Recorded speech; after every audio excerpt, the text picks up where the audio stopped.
Make it rain. So make it rain. Make it rain. Hi guys, welcome back to my channel. My name is Saskia. I am a pole dancer, stripper on hiatus, and I make videos about pole dancing, stripping, sex work, and some stuff in between.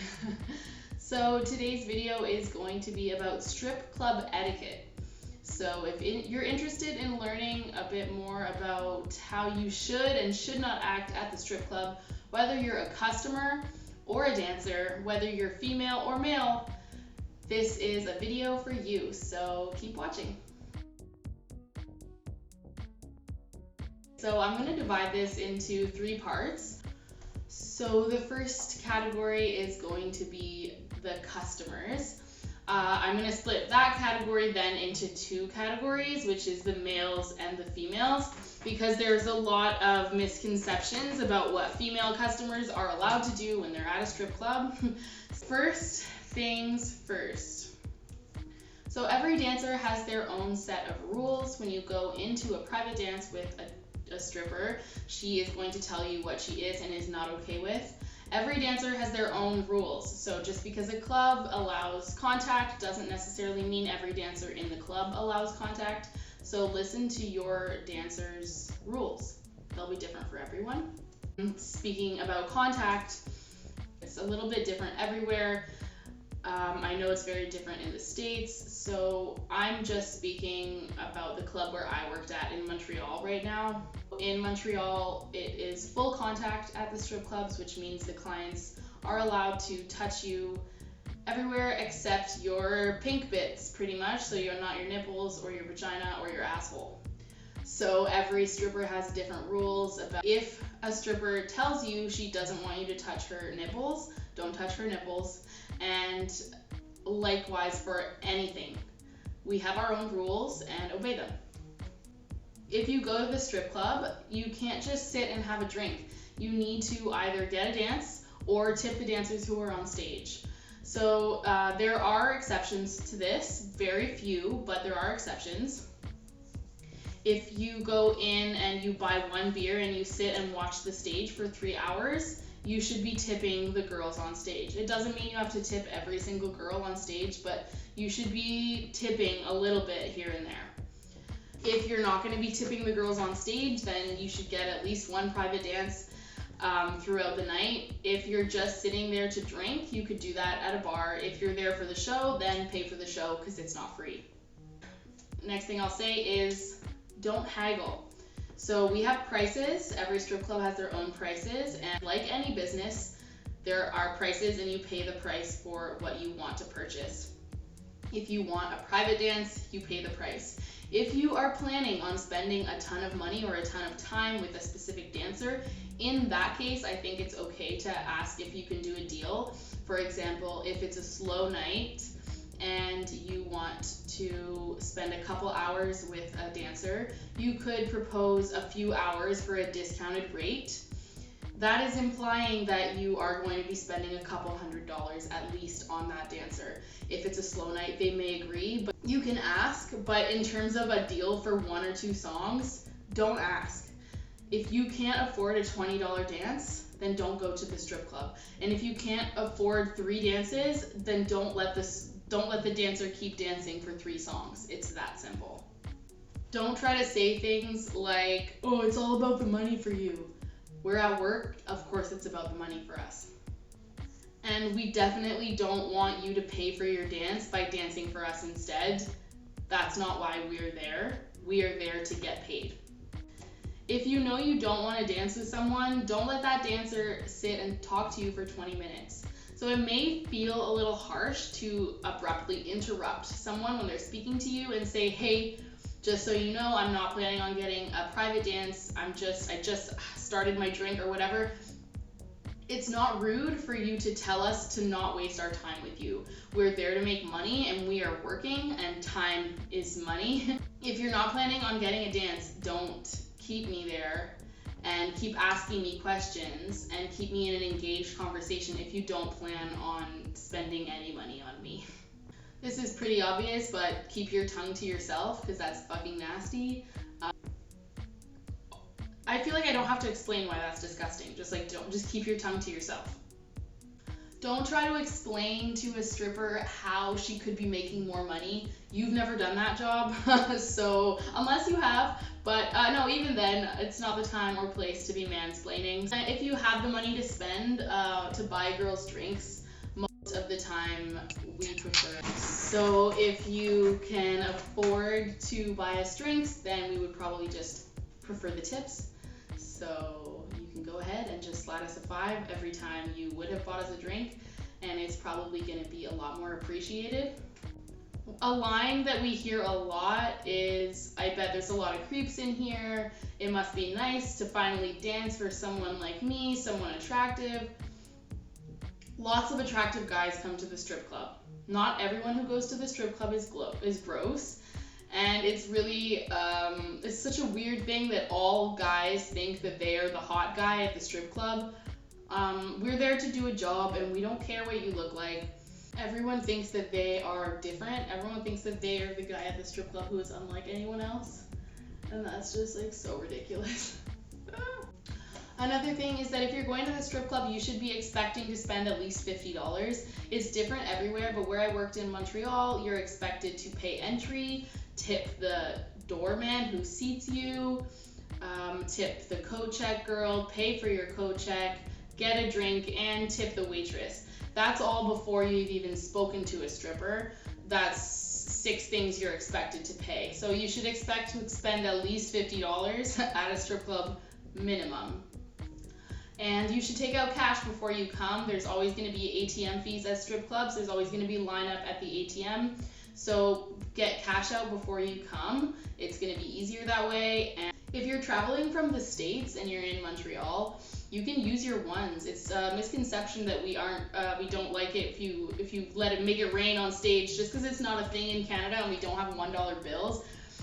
We understand that not everyone's going to make it rain with 5s, but throwing a 5 every now and then is always appreciated and expected. But if you're from the States and you've got a bunch of ones, just use the ones. Like, strippers can go to get their money exchanged just like everybody else. So if you give us 1s or 20s or 100s in American money, we can still get it changed back to Canadian, and it works out better for us. So yeah, make it rain. So now, female customers. This is just general rules for women at the strip club. Usually women at the strip club are in big groups, like bachelorette parties and things like that. And one of the things I have written down here is, if you can hoot and holler, you can tip $1.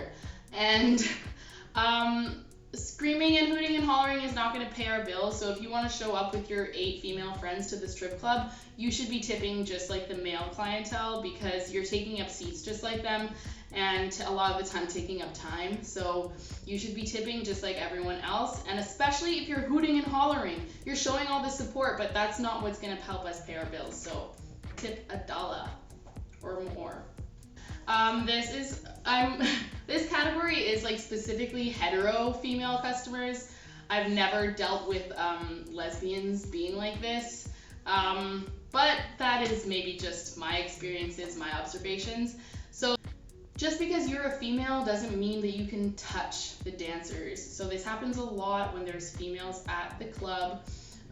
When alcohol is involved, especially, people are more touchy-feely, and women do have this kind of connection where we feel like we're allowed to touch each other in a different way than men are allowed to touch us. But in the strip club, we're working, and it is inappropriate to touch a stripper unless you have made an agreement. By agreement, I mean unless you've gotten a dance with her, unless you've been talking to her, and unless there's obviously this consent that is formed. What I mean is, just because you're a female doesn't mean you can lean over and slap someone's ass on stage.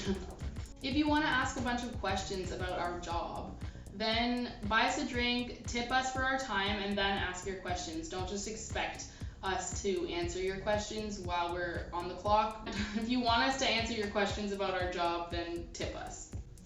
Really, all of the female things come down to like tip us. Like you don't get exempt from tipping just because you're a woman. Don't dance. Girls come to the strip club and then they start dancing. It's not the place for that.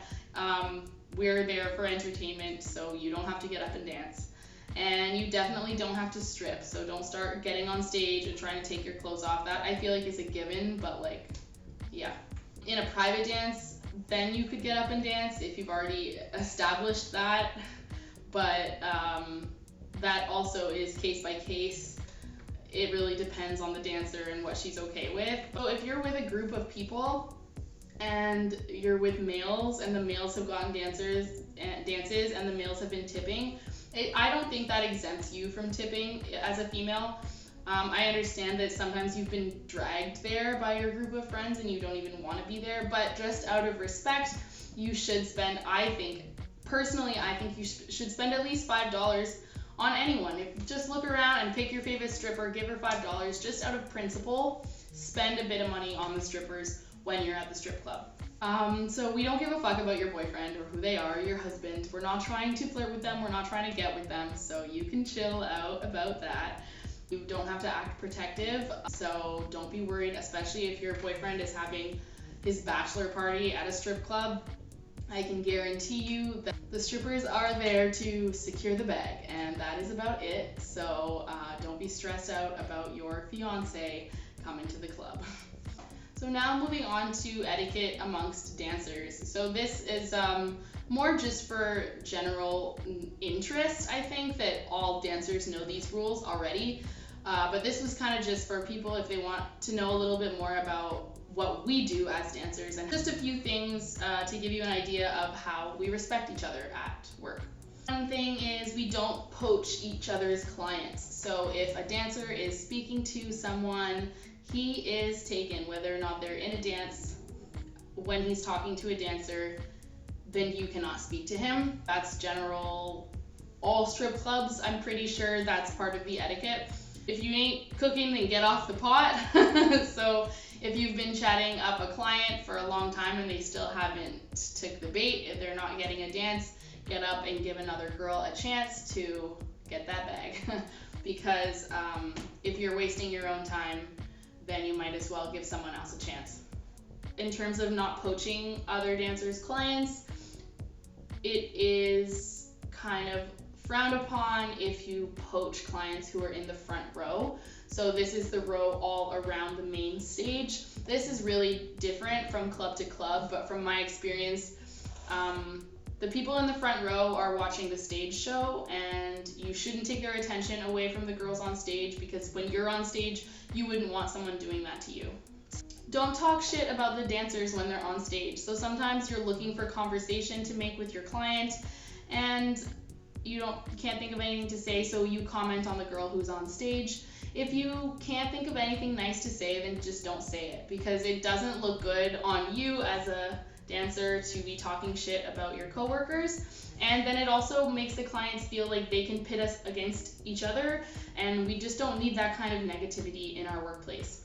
Along the same lines, cheer for the other dancers when they're on stage. It makes you look more positive and like you're having a good time, and clients like that. It also boosts the confidence of the girl on stage. It just makes the atmosphere more positive and generally more enjoyable for everyone. If a group of clients comes in, then work with the other dancers to get that group. It's a lot easier to tackle a group of clients if you're a group of strippers.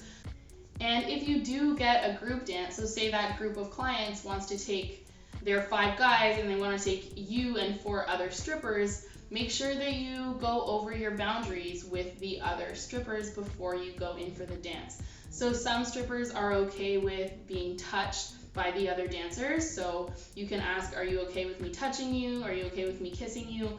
These are all things that you should decide what you're okay with and what you're not okay with before you go into that dance. So setting those boundaries is really important, because you don't want to make any dancer feel uncomfortable while she's at work, and you don't want to feel uncomfortable while you're at work either. And the last thing I'll say about the dancers is we try to not get mad at each other when it's a client's fault. So sometimes a client will be an asshole and they will spend 20 minutes talking to you, and then the second you walk away, they'll go for a dance with some other girl. That can be really, really frustrating and discouraging, but it's important to remember that that was the client's decision, not the dancer's decision. It's not her fault that she was the one chosen right after. and it's not your fault that that client is an asshole and wasted your time. We've kind of just got to move on and be in it together and try not to get mad at the dancers for something that the client did. So that's like the basic etiquette, in my opinion, for going to a strip club. There's obviously tons of other things people don't know about going to strip clubs if you're someone who doesn't frequent the club. So if you guys have any more questions about going to a strip club, how you should act, what you should do, how you should prepare, anything like that, please leave them in the comments, and maybe I'll make an updated version of this in the future. I'm also planning on making a video called Pole Dance Studio Etiquette for etiquette at the dance studio, which is very different, but that will be coming soon. So I hope this was interesting and helpful to you guys, and yeah, see you in the next video. Take care.